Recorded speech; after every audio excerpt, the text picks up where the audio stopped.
তো বন্ধুরা, আসন্ন মরশুমে ট্রান্সফার উইন্ডো ওপেন হওয়ার আগেই ভারতীয় ফুটবলের দলবদলের বাজারে কিন্তু রীতিমতন সরগরম। ইতিমধ্যে বেশ কিছু প্লেয়ারের দলবদল হয়ে গেছে আসন্ন মরশুমের জন্য, যাদের মধ্যে রয়েছে 29 বছর বয়সী ভারতীয় অ্যাটাকিং মিডফিল্ডের প্লেয়ার ব্র্যান্ডন ফার্নান্ডেজ। তো এই ব্র্যান্ডন ফার্নান্ডেজ বিগত বেশ কয়েক বছর ধরে খেলছিল এফসি গোয়া দলে। তবে এই মুহূর্তে যেমনটা খবর জানা যাচ্ছে, ব্র্যান্ডন ফার্নান্ডেজ এবার কিন্তু এফসি গোয়া দল ছাড়তে চলেছে এবং এফসি গোয়া দলের এই ভারতীয় মিডফিল্ডারকে দলে নেওয়ার জন্য এবার কিন্তু অ্যাডভান্স লেভেলে কথাবার্তা পৌঁছে গেছে মুম্বাই সিটি এফসির। সেক্ষেত্রে আগামী মরশুমে ব্র্যান্ডন ফার্নান্ডেজের মুম্বাই সিটি এফসি দলে যোগ দেওয়ার কিন্তু প্রবল সম্ভাবনা রয়েছে। তো এবার নেক্সট আপডেটটা ইস্টবেঙ্গল সমর্থকদের জন্য অত্যন্ত দুঃখের একটা খবর হতে চলেছে। তো ইস্টবেঙ্গল ম্যানেজমেন্ট অ্যাডভান্স পর্যায়ে কথাবার্তা চালিয়েছিল ভারতীয় মিডফিল্ডার ভিনিত রায়ের সাথে, এবং যেমনটা খবর ছিল সব কিছু ঠিকঠাকভাবে এগোলে ভিনিত রায়ের আগামী মরশুমে ইস্টবেঙ্গল দলে যোগ দেওয়ার সম্ভাবনা প্রবল। তবে ইস্টবেঙ্গল ম্যানেজমেন্টের ধীরে চলো নীতি নেওয়ার কারণে ভিনিত রায় কিন্তু ইস্টবেঙ্গলে নিজের কেরিয়ারকে সিকিউরভাবে দেখতে পাচ্ছিল না, এবং এই মুহূর্তে যেমনটা আপডেট জানা গেছে, ভিনিত রায় কিন্তু আগামী মরশুমের জন্য যোগ দিতে চলেছে পাঞ্জাব এফসি দলে। তো পাঞ্জাব এফসির মতন দল ভিনিত রায়কে সই করিয়ে নিয়ে গেল। অপরদিক দিয়ে ইস্টবেঙ্গল ম্যানেজমেন্ট এই মরশুমে কিন্তু আবারও সেই প্রতি বছরের মতন নাটক শুরু করেছে। তো আমরা দেখেছি প্রতিটা মরশুমেই ইস্টবেঙ্গল ম্যানেজমেন্ট এবং ইমামি ম্যানেজমেন্ট তারা দল গঠন করার জন্য 3 থেকে 4 দফায় মিটিং করে, এবং শেষ পর্যন্ত তাদের মিটিং শেষ হতে হতেই সমস্ত ভালো প্লেয়াররাই ট্রান্সফার মার্কেট থেকে ফুরিয়ে যায়, এবং সবশেষে মিটিং সেরে বাড়ি ফেরার পথে ইস্টবেঙ্গল ম্যানেজমেন্ট ট্রান্সফার মার্কেটে পড়ে থাকা প্লেয়ারদেরকে নিয়ে দল গঠন করে, এবং প্রতিটা বছর কোনোরকম দল গঠন করে সেই পয়েন্টস টেবিলের শেষের দিকে অবস্থান করে আপামর লাল হলুদ সমর্থকদের মাথা হেট করে। তো এই মরশুমেও হয়তো তেমনই পরিকল্পনা শুরু করেছে ইস্টবেঙ্গল ম্যানেজমেন্ট, কারণ যেমনটা খবর আগামী বৃহস্পতিবার আবারও মিটিংয়ে বসতে চলেছে ইস্টবেঙ্গল ম্যানেজমেন্ট এবং ইমামি ম্যানেজমেন্ট, এবং এই মিটিংয়ে আগামী মরশুমের দল গঠন নিয়ে কথাবার্তা হবে। এর পাশাপাশি এই মরশুমের দল থেকে যে সমস্ত প্লেয়ারদের ধরে রাখা হবে এবং যাদের বিদায় জানানো হবে তাদের নিয়েও সিদ্ধান্ত নেওয়া হবে, প্লাস আগামী মরশুমের দল গঠনের জন্য বাজেট কতটা বাড়ানো হবে সেই নিয়েও কথাবার্তা হবে। তবে এক মিটিংয়ে সমস্ত কিছু মিটে গেলে ভালো, এনাদের মিনিমাম 3 থেকে 4টে মিটিংয়ের প্রয়োজন পড়ে সমস্ত কিছু সেটেল করার জন্য, আর মিটিংগুলো সারতে সারতেই প্লেয়াররা অনদলে সই করে দেয়। আর এই সেম নাটকটাই কিন্তু আমরা প্রতি বছরই দেখে আসছি ইস্টবেঙ্গল এবং ইমামি ম্যানেজমেন্টের কাছ থেকে। তো এবার তোমরা ভাবতে পারো একটা দল গঠন করার জন্য দুই পক্ষের মধ্যে মিটিংয়ের দরকার আছে, সেক্ষেত্রে তোমাদের জানিয়ে রাখি মিটিংয়ের দরকার আছে মানছি, তাহলে সেই মিটিংটা কেন আরও আগে থেকে করা হলো না? আজ থেকে মাসখানেক আগে মিটিং সেরে নিয়ে নতুন মরশুমের দল গঠনের পরিকল্পনা কিন্তু করে নেওয়া দরকার ছিল দুই পক্ষের। তো যাই হোক, এখন এটাই দেখার বিষয় হবে আগামী বৃহস্পতিবার মিটিংয়ে কোন সিদ্ধান্ত নেওয়া হয়। তো আসন্ন মিটিংয়ে কোন সিদ্ধান্তটা নেওয়া হচ্ছে এই বিষয়ে লেটেস্ট আপডেট কিন্তু সবার আগে তোমাদের মধ্যে শেয়ার করে দেওয়ার চেষ্টা করব। তো যাই হোক, নেক্সট আপডেটটা বেরিয়ে আসছে মোহনবাগানকে নিয়ে। তো গতকাল সন্ধ্যের ভিডিওতেই তোমাদের জানিয়ে দিয়েছিলাম বাংলার এক সংবাদ মাধ্যমের রিপোর্ট অনুযায়ী আগামী মরশুমে যদি মোহনবাগান ম্যানেজমেন্ট হাবাসকে দলের হেড কোচের দায়িত্বে রাখতে না চায়, তাহলে আইএসএলের আর এক সফল কোচ সার্জিও লোবেরার মোহনবাগান দলের আপকামিং হেড কোচ হওয়ার সম্ভাবনাটা প্রবল। তবে পুরো বিষয়টাই এখন মোহনবাগান ম্যানেজমেন্টের সিদ্ধান্তের ওপর দাঁড়িয়ে রয়েছে, কারণ কোচ অ্যান্তোনিও লোপেস আবাস ইতিমধ্যেই মোহনবাগান ম্যানেজমেন্টের কাছে জানিয়ে দিয়েছে তিনি আরও এক মরশুম দলের কোচ হিসাবে থাকতে চান। তো এবার তোমাদের বলি, হাবাসকে আরও এক মরশুমের হেড কোচ হিসাবে রাখলে দলের কী সুবিধা হবে এবং দলের কোন কোন অসুবিধা হবে। তো হাবাসকে আগামী মরশুমেও দলের হেড কোচ হিসাবে রাখলে যে সুবিধাটা হবে সেটা হচ্ছে হাবাস কিন্তু ইতিমধ্যেই মোহনবাগান দলকে নিজের প্লেইং স্টাইলের সাথে ফিট করিয়ে নিয়েছে, যার ফলে আগামী মরশুমে মোহনবাগান দলের প্লেয়াররা হাবাসের প্লেইং স্টাইলে কিন্তু খুব সহজেই মানিয়ে নিতে পারবে। তো এই বিষয়ে কিন্তু সুবিধা পাবে মোহনবাগান। তবে অসুবিধাটা হচ্ছে, তোমরা জানো অ্যান্তোনিও লোপেস আবাস এই মরশুমে কিন্তু বেশ কিছু সময় অসুস্থ ছিল, যার ফলে তিনি বেশ কিছু ম্যাচে এবং অনুশীলনেও উপস্থিত হতে পারেননি, এবং আগামী মরশুমেও কিন্তু এমনটা হতেই পারে। প্লাস আগামী মরশুমে মোহনবাগান দলের হেড কোচ হিসেবে হাবাস থাকার পর তার পরের মরশুমে কিন্তু আবারও নতুন কোচ আনা হবে, তখন কিন্তু আবার দলকে নতুন কোচের আন্ডারে সেট হতে বেশ খানিকটা সময় লেগে যাবে।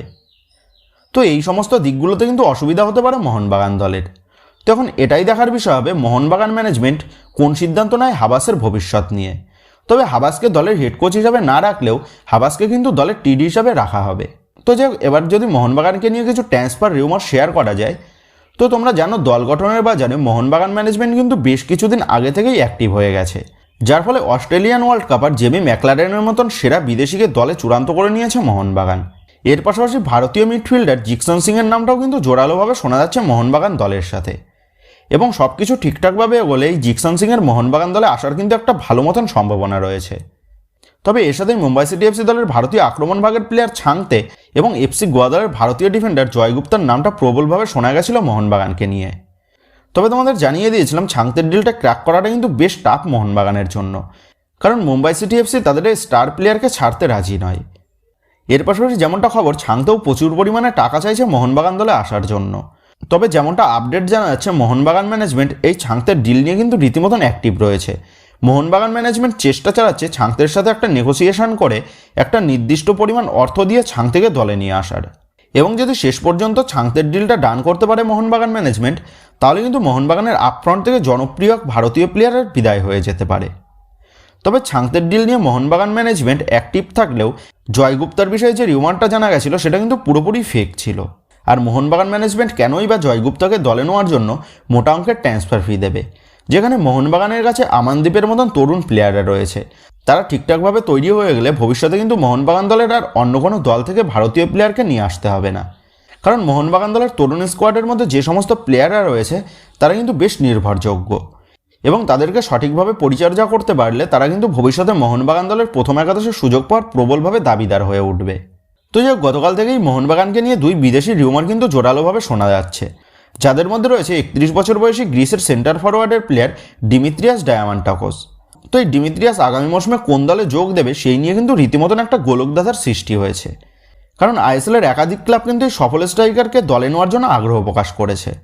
তবে এর মাঝে মুম্বাই সিটি এফসি কিন্তু ফ্রন্ট রেসে রয়েছে। তবে গতকাল থেকে যে রিউমারটা ছড়ানো হচ্ছে সেটা হচ্ছে ডিমিত্রিয়াস ডায়ামান্টাকোসের সাথে নাকি কথাবার্তা চালাচ্ছে মোহনবাগান ম্যানেজমেন্ট। তো এই বিষয়ে তোমাদের জানিয়ে রাখি, জেমি ম্যাকলারেন মোহনবাগান দলে চূড়ান্ত হয়ে যাওয়ার পর মোহনবাগান দলের স্ট্রাইকার পজিশনে আরমান্দো সাদিকুকে বাদ দিয়েও 3 জন বিদেশি স্ট্রাইকার রয়েছে। সেক্ষেত্রে ডিমিত্রিয়াসকে কী জন্য টার্গেট করবে মোহনবাগান? তবে জেসন কামিন্সকে ছেড়ে দিলে ডিমিত্রিয়াস ডায়ামান্টাকোসকে টার্গেট করার একটা পসিবিলিটি আছে। তবে যেহেতু জেসন কামিন্স মোহনবাগান দলেই থেকে যাচ্ছে, সেহেতু কিন্তু ডিমিত্রিয়াস ডায়ামান্টাকোসের বিষয়টা পুরোপুরি ফেক। তবে পরবর্তী সময় যদি ডিমিত্রিয়াস ডায়ামান্টাকোসের বিষয়ে কোনো রকম পজিটিভ আপডেট বেরিয়ে আসে মোহনবাগানকে নিয়ে, তাহলে কিন্তু অবশ্যই তোমাদের মধ্যে শেয়ার করে দেবো। তো যাই হোক, এর সাথেই আরও এক বিদেশির নাম কিন্তু জোরালোভাবে শোনা যাচ্ছে গতকাল থেকেই মোহনবাগানকে কেন্দ্র করে। তো সেই বিদেশিটা হচ্ছে 30 বছর বয়সী ভানুয়াতুর সেন্টার ব্যাকের প্লেয়ার ব্রেন কালতাক। 2.8 কোটি টাকা মার্কেট ভ্যালুর এই দৈত্যাকার ডিফেন্ডারটা বর্তমানে খেলছে এ লিগের ক্লাব সেন্ট্রাল কোস্ট মেরিনার্স দলের হয়ে। সেন্ট্রাল কোস্ট মেরিনার্স দলের ডিফেন্সের অন্যতম প্রধান নির্ভরযোগ্য প্লেয়ার কিন্তু হচ্ছে এই কালতাক। সেন্ট্রাল কোস্ট মেরিনার্স দলকে এই মৌসুমে এএফসি কাপ জেতানোর পেছনে ডিফেন্সের মূল কারিগর ছিল কিন্তু এই কালতাক। তো এই মৌসুমে সেন্ট্রাল কোস্ট মেরিনার্স দলের হয়ে এএফসিতে 10টা ম্যাচে 2টো গোল রয়েছে এই কালতাকের খাতায়, এবং এর পাশাপাশি এ লিগে এই মৌসুমে 27 ম্যাচে 2টো গোল এবং 2টো অ্যাসিস্ট কিন্তু তিনি করেছেন। তো এই কালতাকের পারফরমেন্স দেখলে আমাদের আইএসএলের হাইয়েস্ট গোল স্কোরিং বিদেশি ডিফেন্ডার মুর্তাদা ফলের কথাটা কিন্তু সর্বপ্রথম মাথায় চলে আসে। ঠিক যেন মুর্তাদা ফলের ভাই বা দাদার মতন পারফরমেন্স করে কিন্তু এই ব্রেন কালতাক। তো এই ব্রেন কালতাকের সাথে 2025 সাল পর্যন্ত চুক্তি রয়েছে সেন্ট্রাল কোস্ট মেরিনার্স দলের।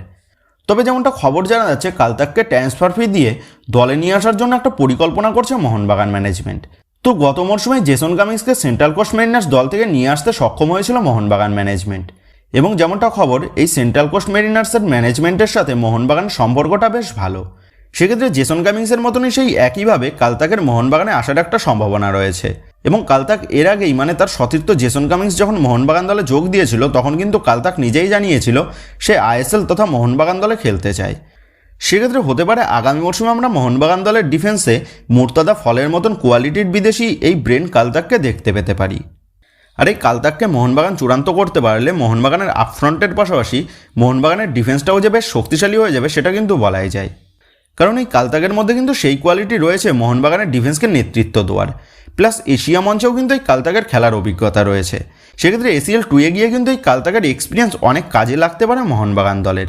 তো যাই হোক, মোহনবাগান ম্যানেজমেন্ট যে ট্রান্সফার মার্কেটে অলওয়েজ বিগ সারপ্রাইজ দিয়ে থাকে সেটা আমরা জানি। তো মোহনবাগান দলের আপকামিং ট্রান্সফার নিয়ে মার্কাস মার্গুলাও কিন্তু তেমনই আপডেট জানিয়ে দিয়েছে। তো মার্কাস মার্গুলাও কিন্তু গতকাল জানিয়ে দিয়েছে মোহনবাগান ম্যানেজমেন্ট আসন্ন ট্রান্সফার উইন্ডোতে বড় কোনো প্লেয়ারকে সই করাতে চলেছে। সেক্ষেত্রে মোহনবাগান সমর্থকরা যে আসন্ন ট্রান্সফার উইন্ডোতে বেশ বড় বড় চমক দেখতে পেতে চলেছে সেটা কিন্তু স্পষ্ট।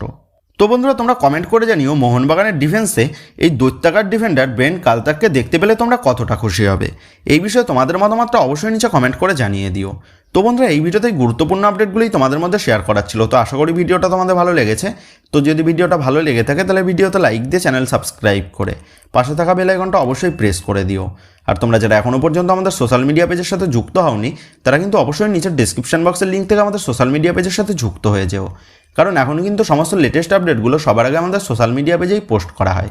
আর তোমরা এখন ফেসবুক এবং ইনস্টাগ্রামে গিয়ে তোমরা আমাদের এই চ্যানেলের নাম লিখে সার্চ করলেও তোমরা কিন্তু আমাদের ফেসবুক এবং ইনস্টাগ্রাম পেজটা খুঁজে পেয়ে যাবে। সেক্ষেত্রে তোমার প্রিয় দলের সমস্ত রকম লেটেস্ট আপডেটগুলো সবার আগে পাওয়ার জন্য এবং আমার সাথে সরাসরি যে কোনো বিষয়ে কথা বলার জন্য তোমরা কিন্তু অবশ্যই মনে করে আমাদের সোশ্যাল মিডিয়া পেজের সাথে যুক্ত হয়ে যেও। তো বন্ধুরা এই ভিডিওটা এটুকুই ছিল। তো আসি বন্ধুরা, দেখা হচ্ছে পরের ভিডিওতে।